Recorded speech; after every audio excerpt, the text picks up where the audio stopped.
One of the heroes of independent politics of the last 10 years is our next speaker. He was elected to the Board of Supervisors, that's like the city council in San Francisco. He became president of that body, and then he ran for mayor in 2003. He was, at the time, after they had a runoff, the Republican was eliminated, and the present mayor of San Francisco, Gavin Newsom, the Democrat, went up against Matt Gonzales in a runoff. And according to the New York Times, the Republican Party of San Francisco County was phone banking for Gavin Newsom against the unthinkable idea of a Green Party member becoming mayor of San Francisco. You can make of that what you will, but the point is it took a really remarkable individual to do this, to accomplish this.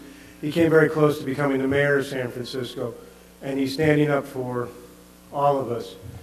And in that spirit, I hope you'll welcome Matt Gonzales.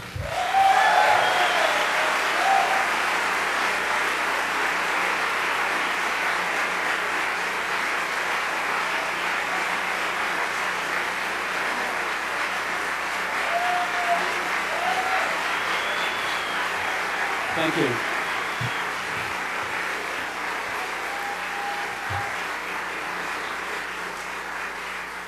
I have a good friend who's a writer, Alfredo Vella, who told me about a story the soldiers would play he called it Mexicans in Space.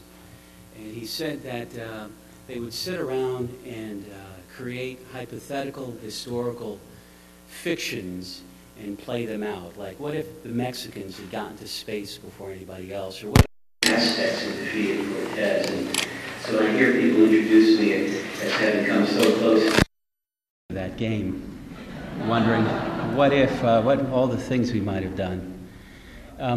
It's a very interesting climate to try to talk about politics in this country right now, because there's so many things that we all want, and there's so many fears that we all have.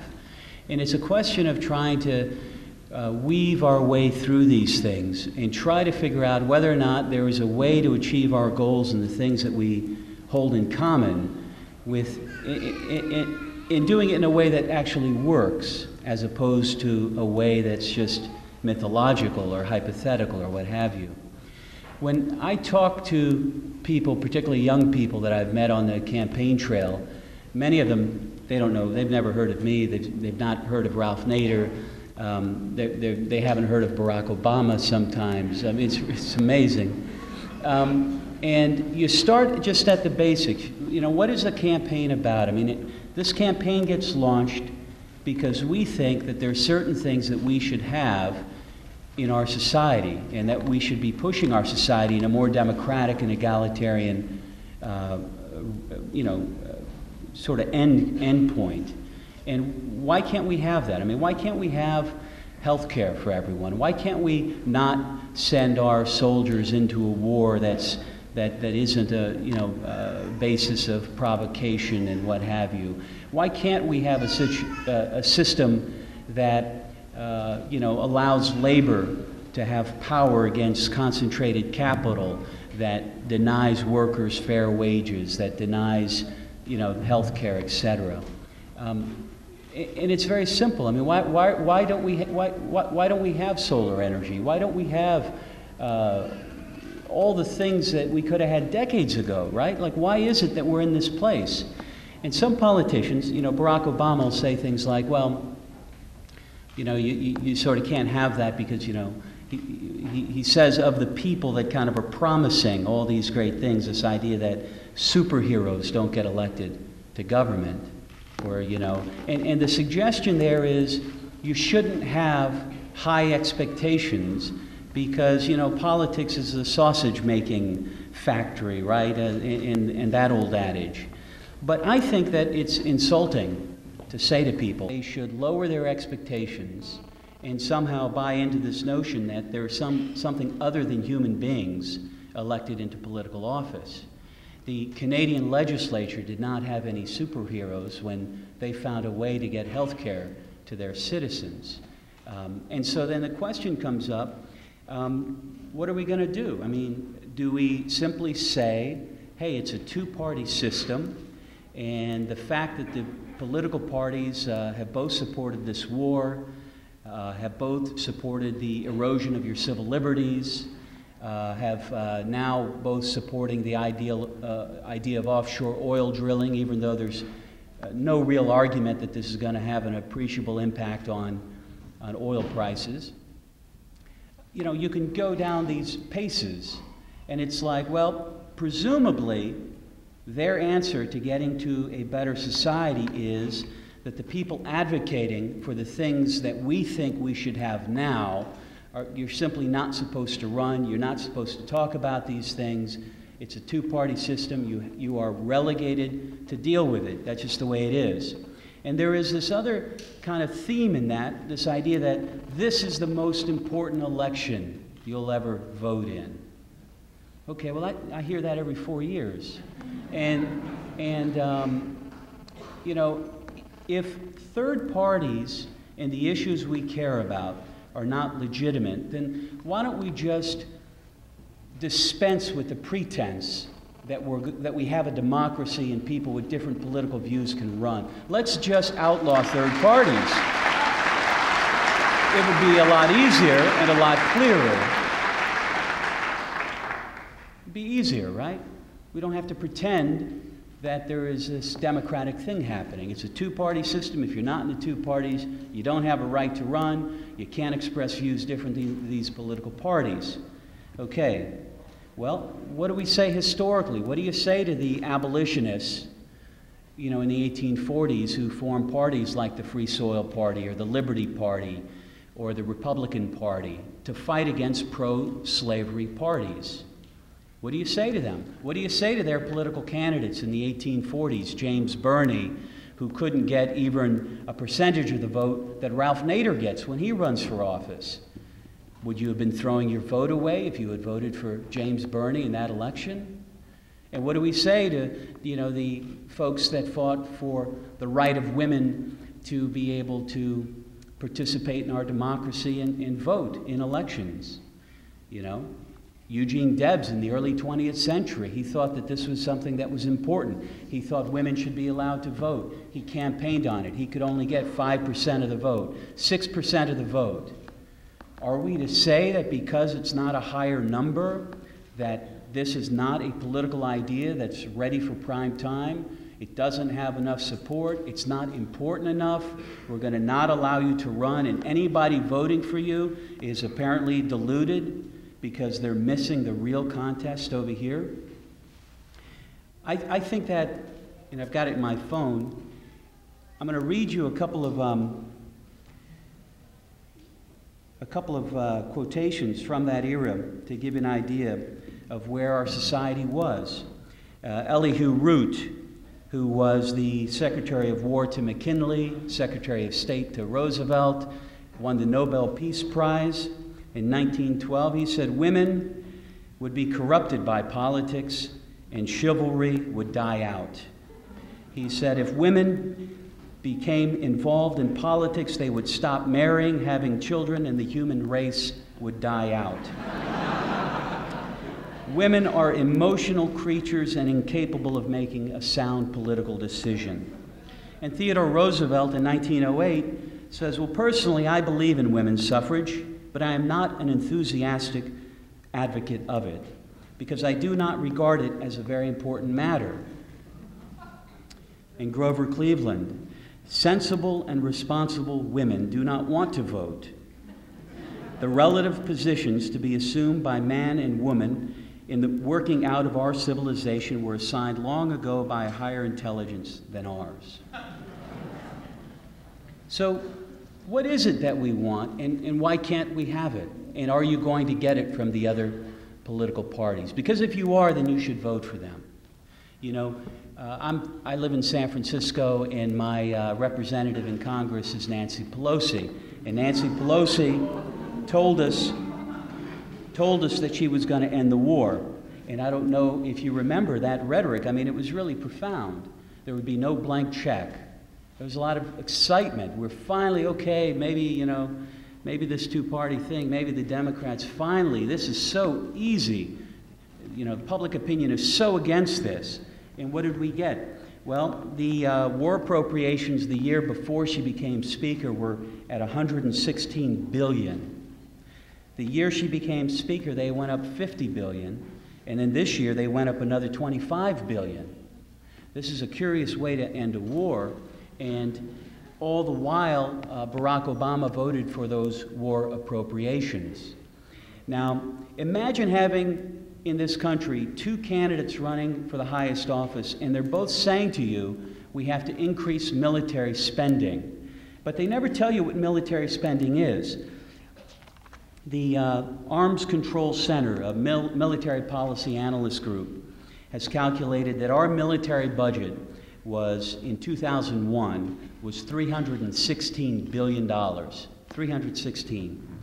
In 2008, it's gone up to 507.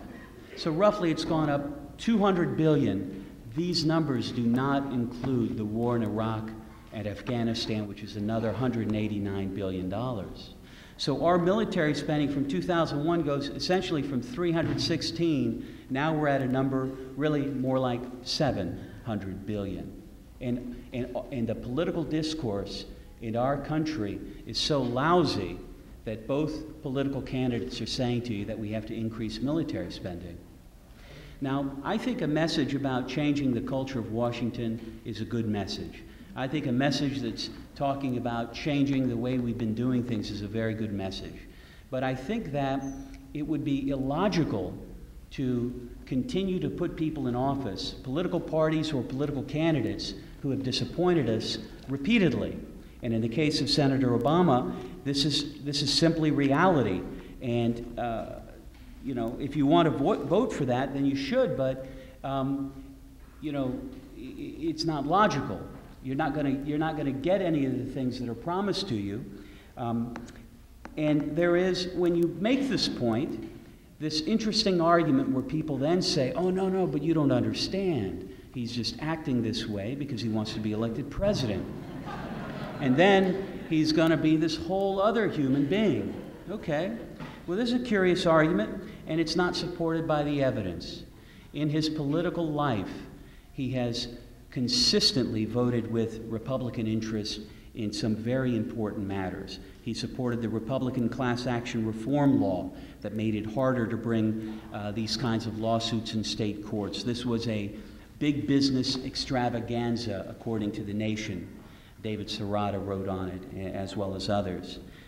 He opposed getting any royalties from multinational corporations that mine the public lands and take minerals out, although they only pay fees that were in place in the 19th century.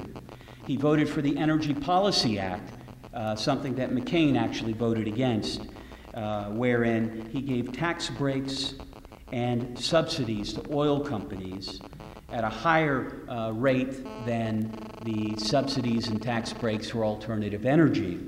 It was interesting because when questioned about this later on, there was a newspaper in Chicago that called him on it and said, you're dishing out oil welfare. His campaign cited the fact that there was going to be $100 million generated in new taxes, et cetera, et cetera, et cetera, and because of that, this is why Obama had done that. Well, the problem with the argument was these new taxes were going to be generated over the span of more than a decade, and you have to judge that against, we're talking about tax breaks and subsidies in the billions of dollars, not 100 million. We're talking $4.3 billion to nuclear power, $2.8 billion for fossil fuel production. So at some point you just have to ask yourself, what is the strategy? It appears that the strategy has largely been one of capitulation. It's largely been one to come to you at election time and to say, oh my God, the Republicans are so bad. They're taking away your civil liberties. They're sending, they're keeping us in a war. Can you believe how outrageous this is? And guess what? It's all Ralph Nader's fault, apparently. Okay. But this doesn't work. And if you look at what happened in 2000, There were two problems with that election, many problems, but two that could be fixed fairly easily. One is that we allowed the winner of the contest to not get the most votes. I mean, that's pretty simple, right? Gore had more of a popular vote than Bush, but he didn't win the contest. But the second problem is a more significant one, and that is that we're allowing the winner of the contest not to have a majority of the vote. They're not getting 50% plus one. And we're satisfied with that in our democracy. But it's that problem that keeps any third party emerging that wants to expand the political discourse to a place outside of this very narrow place. So what should it be? Well, you could have a runoff and make the winner have over 50% of the vote. Or you could do what we did in San Francisco. I was the chief proponent of a measure that would allow you, when you go to the ballot box, to rank your choices, your first choice, your second choice, your third choice, and then that way you get a winner.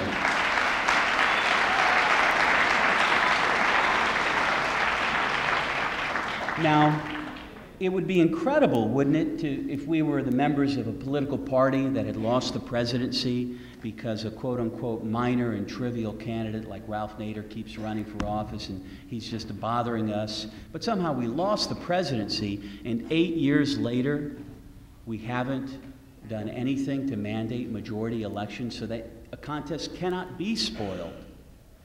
And so, have you ever noticed that the Democrats who invoke Ralph Nader's name don't bother to mention that Ross Perot did the same thing to the Republicans?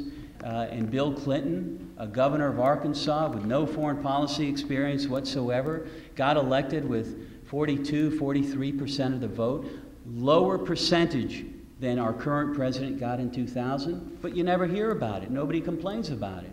And do you ever hear that in the last 100 years in our politics, we've had numerous presidents elected without getting 50% of the vote?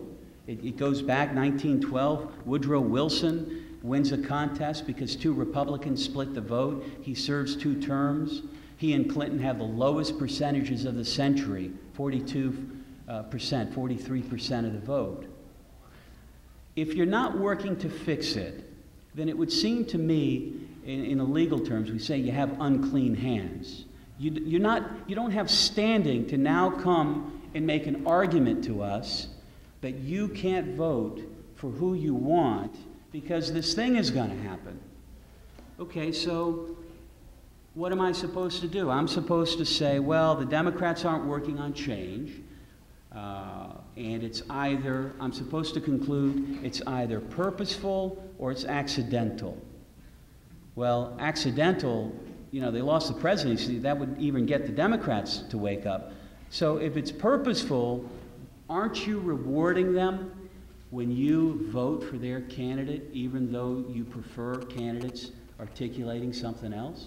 I mean, aren't you in effect saying, I'm not going to even ask that you try to change how elections are done? And imagine this, imagine how gross this is.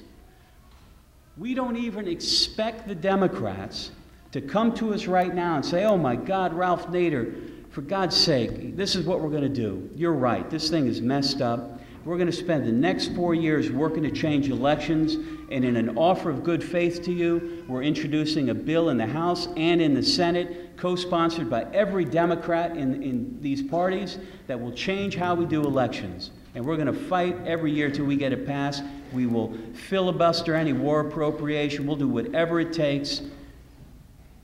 Just don't run this time because we'll fix it. But they don't have to do that.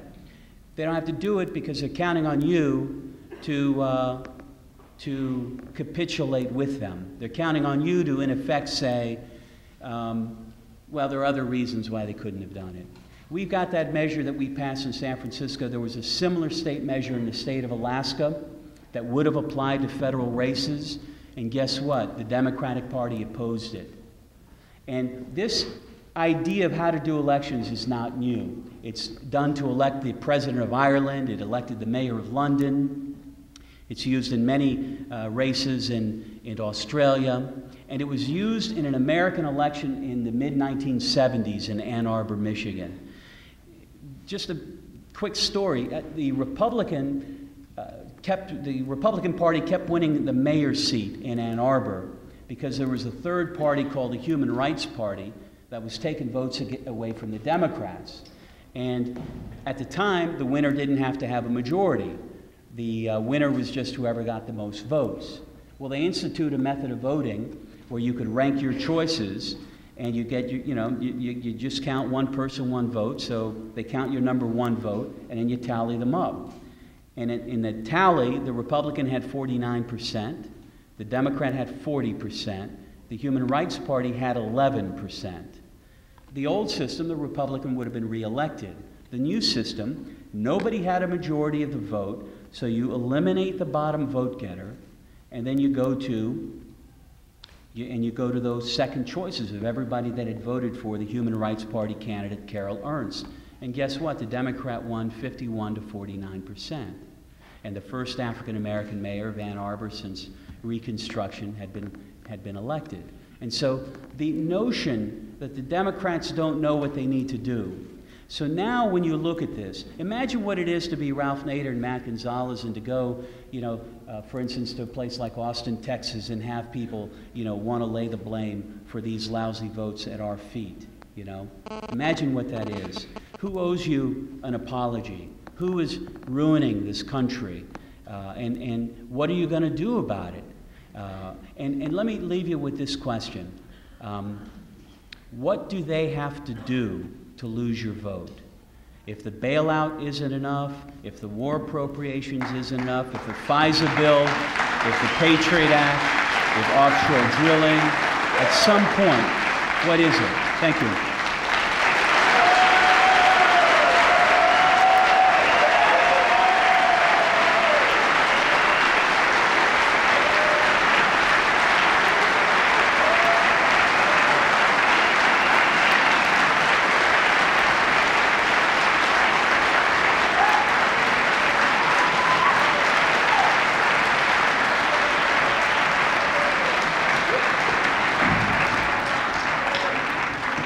We are very, very lucky, those of us who are volunteers and supporters of Ralph Nader, to have someone as articulate as Matt Gonzales in this race.